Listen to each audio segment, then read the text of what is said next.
Hoy, en Renovando tu Mente, la idea de que los cristianos deben estar a la expectativa de estar involucrados en aflicción, dolor y persecución está en todas las páginas de la Biblia.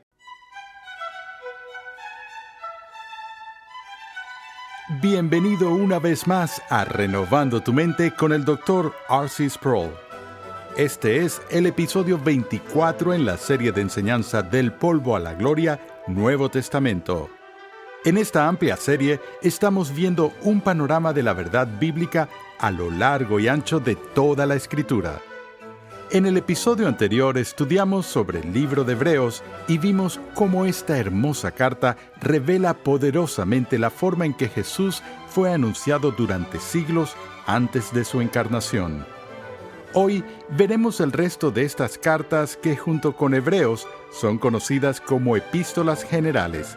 Santiago, Primera y Segunda de Pedro, Primera, Segunda, Tercera de Juan y Judas.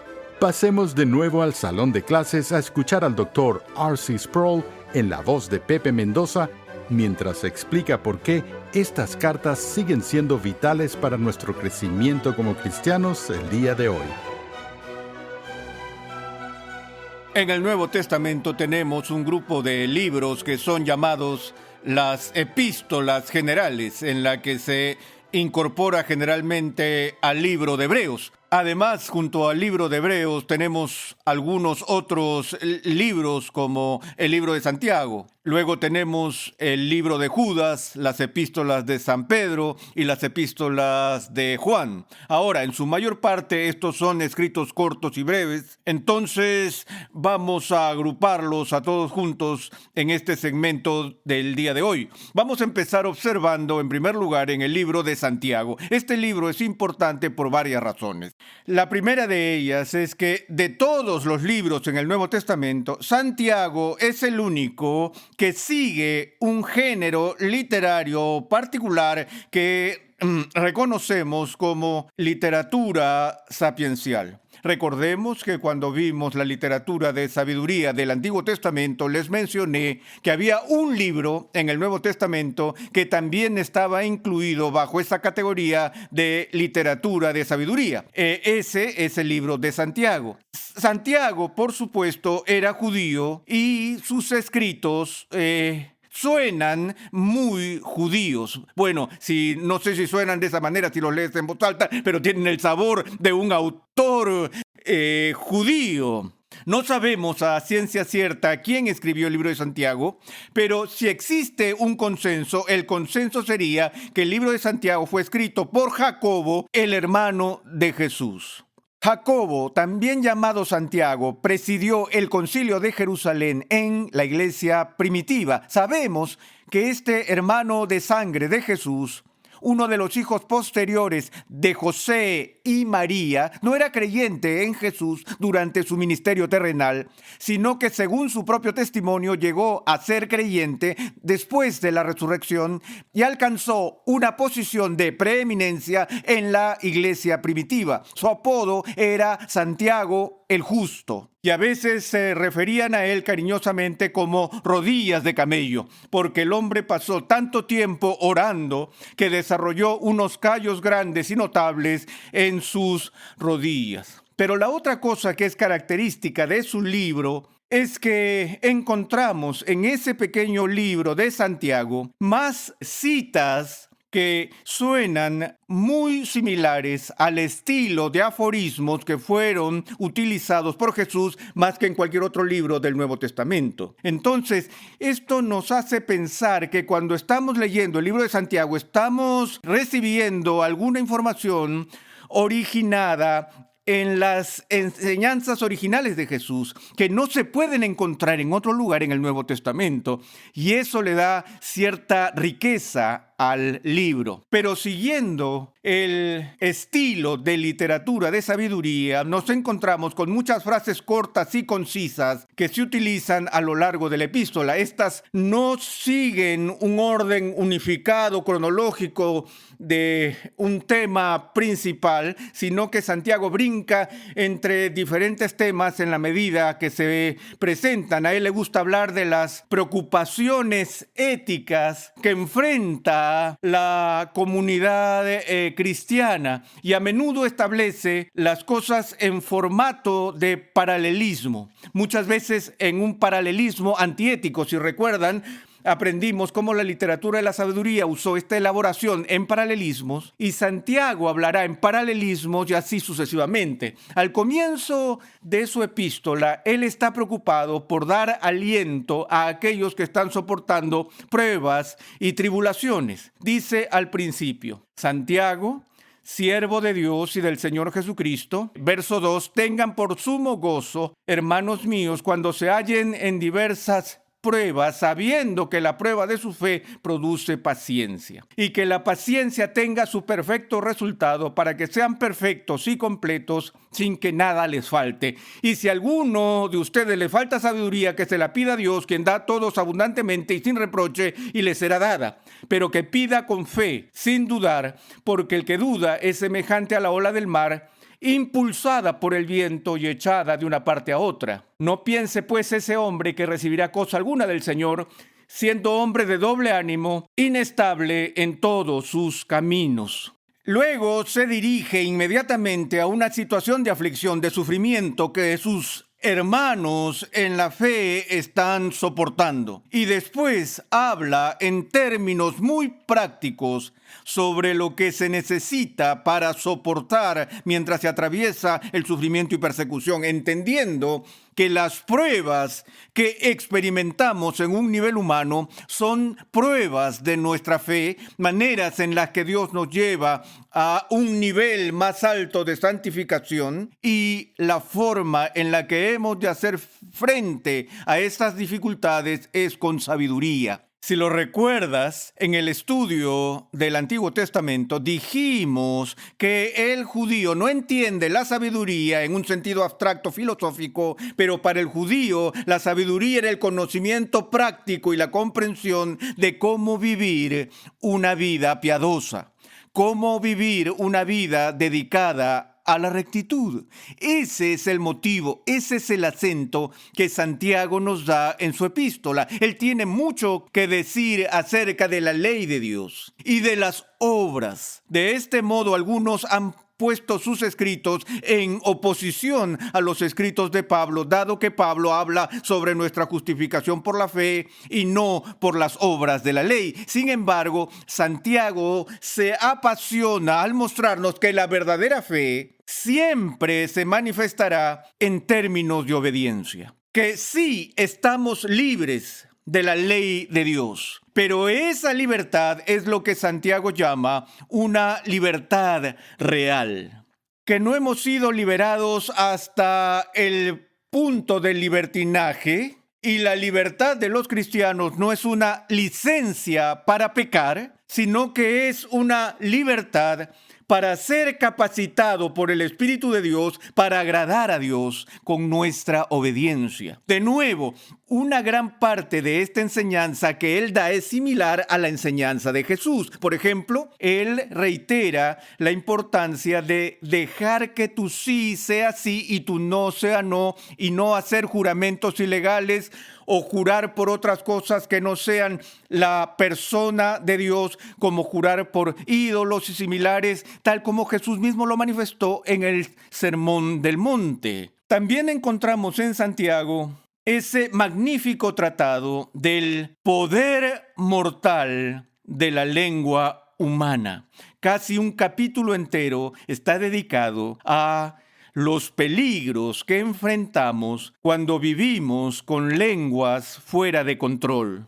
Ustedes recordarán las imágenes que Santiago usa cuando describe a la lengua como algo semejante al timón de un barco. Es una pieza muy pequeña de la nave, sin embargo, esa pequeña pieza cambia toda la dirección, controla la totalidad del movimiento de un barco enorme. De la misma manera, ese pequeño pedazo de carne que está en nuestra boca puede cambiar el curso de nuestras vidas. Es como una chispa que puede incendiar un bosque entero. Es como un animal que no puede ser domesticado y continúa diciendo que hemos sido capaces de lograr el dominio sobre el mundo animal y hemos sido capaces de dominar todo tipo de bestias del campo, pero nadie hasta el momento ha sido capaz de dominar la lengua. Esta es una obra maestra de aplicación práctica de la palabra de Dios para nuestras vidas. Además,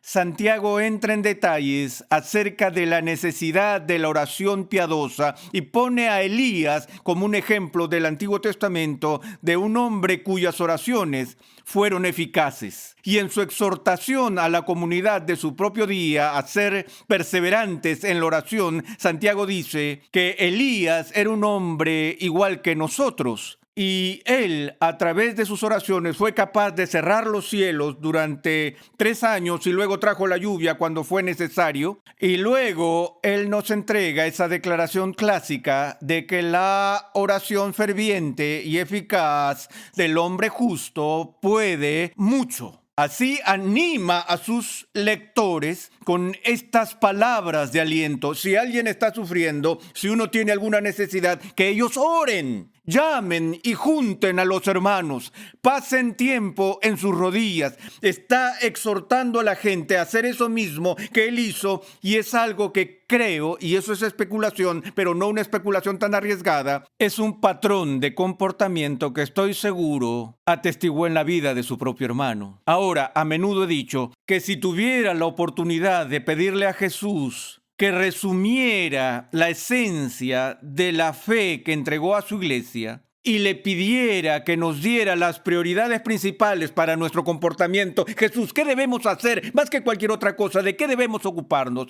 Me pregunto, ¿qué diría Jesús?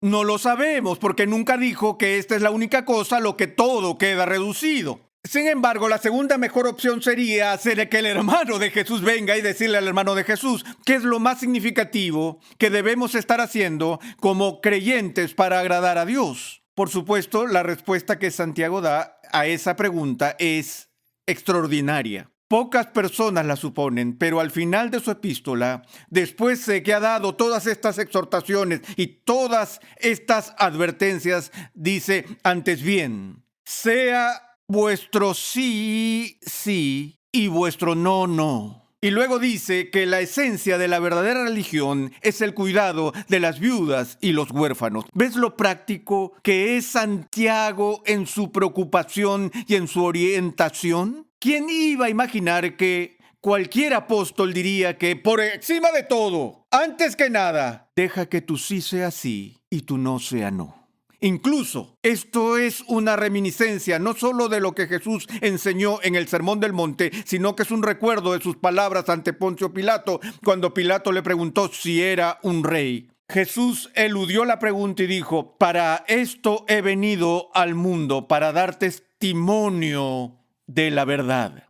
Porque al judío del Antiguo Testamento, decir la verdad incluía cumplir con su palabra. De hecho, lo que hace a Dios tan veraz no es solo que lo que dice está de acuerdo con la realidad y se corresponde con el estado real de las cosas, sino que cuando Dios dice que sí, quiere decir que sí. Y cuando Dios dice que no, quiere decir que no. Y cuando Dios hace una promesa, Él la cumple. Cuando Dios hace un pacto, Él lo cumple. Entonces, no es realmente sorprendente cuando analizamos cuán central es para una vida pecaminosa el incumplir las promesas y la violación de nuestras palabras que encontramos en la manifestación del pecado. Luego no nos debe sorprender que diga que por encima de todo. hemos de ser personas de verdad, personas cuya palabra es confiable, personas que guardan los pactos que tenemos con Dios en lugar de quebrarlos, o como dice Santiago, hacedores de la palabra y no solo oidores. Bueno, nos moveremos ahora a las epístolas de Pedro. Tenemos solo 2 epístolas que llevan el nombre de ese gran apóstol y vemos que el tema principal en la obra de Pedro es similar a la que ya hemos encontrado en otro lugar. Este tema principal es animar a los cristianos que están pasando por sufrimiento y aflicción. Ahora permítanme decir una palabra acerca de eso antes que veamos el texto mismo. Un extraño fenómeno se ha producido en nuestros días con la predicación que oímos en la televisión y otros medios que se ha denominado de prosperidad o de salud y riqueza. La esencia básica de esto es que lo que Dios desea para su pueblo no es nada más que bendición, prosperidad y felicidad. Venga Jesús y todos sus problemas se acabarán. Que el Evangelio promete salud, riqueza y prosperidad a todos los que ponen su confianza en Cristo. Y todo lo que tenemos que hacer para experimentar estos beneficios de la mano de Dios es nombrarlo y reclamarlo. Bueno, han oído el negocio de reclámalo. Cuando escucho eso, una cosa es escucharlo, otra cosa es ver las multitudes de personas que lo abrazan. Yo pienso, ¿cómo pueden las personas que están un poco familiarizadas con las Sagradas Escrituras ser engañadas por eso? Porque la idea de que los cristianos deben estar a la expectativa de estar involucrados en aflicción, dolor y persecución está en todas las páginas de la Biblia. Toda la historia de la redención y la historia de la piedad es la historia de personas en peregrinaje, tal como Pedro se dirige a ellos en el primer capítulo. Personas que viven en este mundo como exiliados. Personas que participan en la humillación de Cristo. Así que la pregunta en el Nuevo Testamento no es ¿sufriremos?, sino solo ¿cuándo? ¿Y cómo nosotros sufriremos? Y esto se vuelve de suma importancia. Y así, al comienzo de su epístola, en el primer capítulo, en el versículo 3, Pedro dice: bendito sea el Dios y Padre de nuestro Señor Jesucristo, quien según su gran misericordia nos ha hecho nacer de nuevo a una esperanza viva mediante la resurrección de Jesucristo entre los muertos, para obtener una herencia incorruptible, inmaculada y que no se marchitará, reservada en los cielos para vosotros, que sois protegidos por el poder de Dios mediante la fe, para la salvación que está preparada para ser revelada en el último tiempo. Ahora, él dice que hemos nacido de nuevo a una esperanza viva. Lo viejo ha pasado. Para lo que hemos renacido es para una herencia celestial que Dios ha decretado para su pueblo, y ese decreto no dejará de cumplirse. Esa herencia no puede oxidarse porque es incorruptible, no puede ser contaminada, es absolutamente cierta. Pedro dice que en eso nos regocijamos, es decir, en el tesoro celestial, en la promesa celestial y en la herencia celestial. Pero la tendencia en la religión es tratar de reclamar para nosotros mismos ahora mismo la promesa celestial. Queremos tener el final de la vida cristiana en el principio. No queremos tener que transitar por la vía dolorosa. No queremos tener que pasar por tierra de lágrimas y por el valle de la sombra de muerte.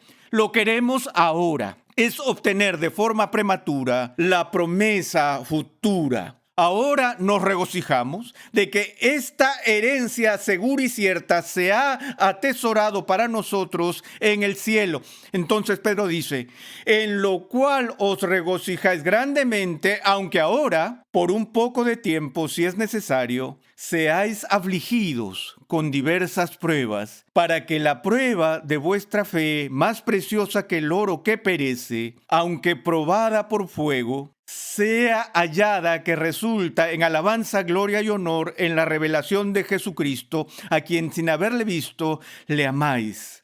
y a quien ahora no veis, pero creéis en él y os regocijáis grandemente con gozo inefable y lleno de gloria, obteniendo como resultado de vuestra fe la salvación de vuestras almas. Ahora, ese tema es el tema central del crisol, del fuego purificador.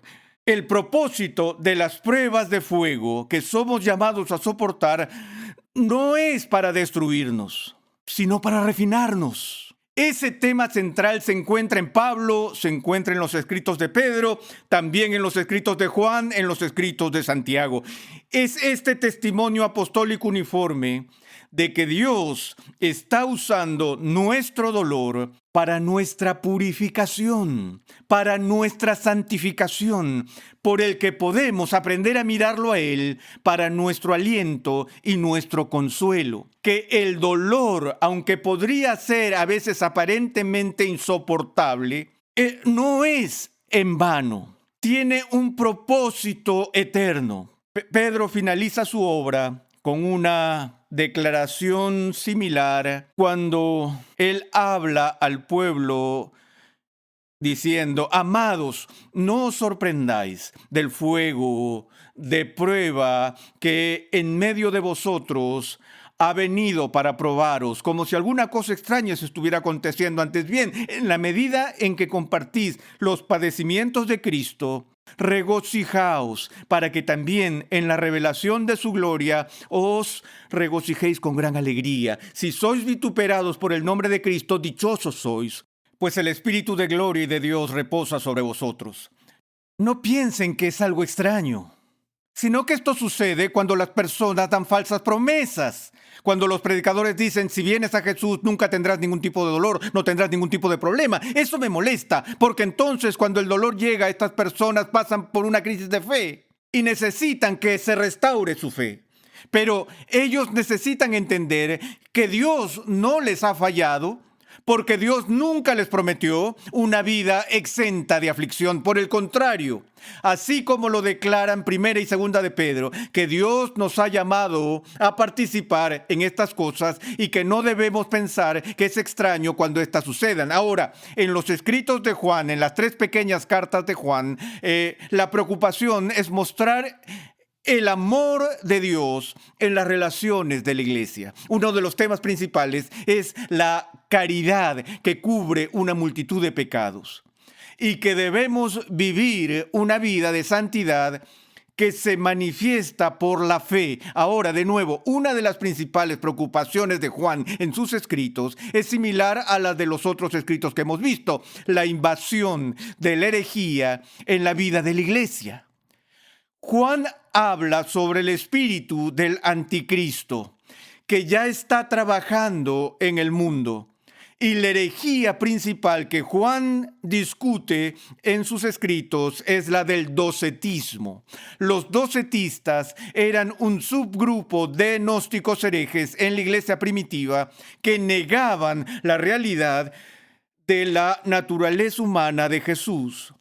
Los griegos creían que la materia o las cosas físicas eran inherentemente malas, por lo que era impensable que Dios tomara sobre sí mismo carne humana. Entonces, el espíritu del anticristo en esos días era uno de negación, no tanto de la resurrección como lo era de la encarnación.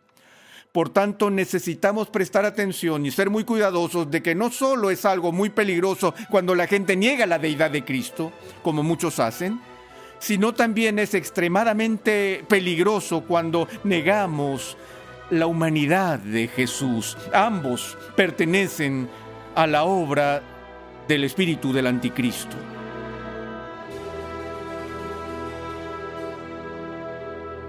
Las cartas de Hebreos, Santiago, Primera y Segunda de Pedro, Primera, Segunda y Tercera de Juan y Judas seguramente fueron escritas para que circularan entre varias congregaciones y no necesariamente a una iglesia específica. Pero cada uno de estos libros es relevante para la iglesia moderna. La celebración de Cristo que encontramos en Hebreos, el llamado a la fidelidad que hacen Pedro y Judas, y el llamado de Juan a amarse unos a otros son mensajes que aún necesitan ser escuchados por la Iglesia hoy en día. Recuerda que te puedes suscribir a nuestro canal oficial en YouTube, Ligonier Español, y disfrutar así de todo el material de enseñanza que allí tenemos a tu disposición completamente gratis y en español. Además, síguenos en las redes sociales y comparte nuestras publicaciones con tus amigos y familiares. El libro del Apocalipsis es uno de los recursos más importantes que tenemos para entender el fin de los tiempos. En el siguiente episodio de Renovando tu Mente, R.C. Sproul nos presenta los desafiantes símbolos de este libro y su mensaje alentador.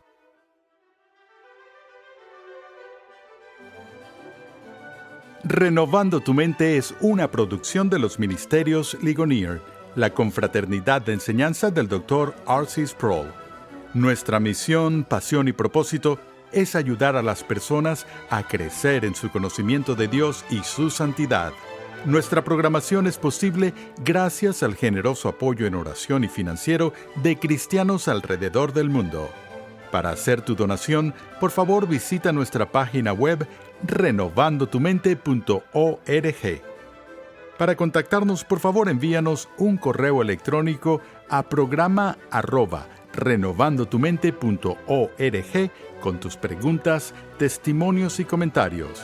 En nuestra página web también podrás descargar gratuitamente la guía de estudio de la serie de hoy y además encontrarás una amplia variedad de recursos tales como clases, artículos y contenido multimedia con la finalidad de cumplir con nuestra misión de proclamar, enseñar y defender la santidad de Dios en toda su plenitud a tantas personas como sea posible.